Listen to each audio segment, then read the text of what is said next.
How to draw on Google Docs document. Hello guys, so in today's video I'm gonna show you how to draw on Google Docs document easily and fast. So all what you have to do is so simple. First thing, choose the place where you want to draw. I'm gonna choose this one. Click on insert, click drawing, new.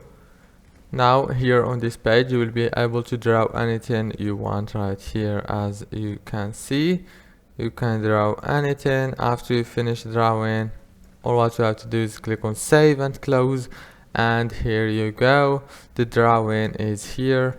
You can now make it like this. And yeah, that's it for today's video. Don't forget to like, subscribe, and thank you for watching this video until the end.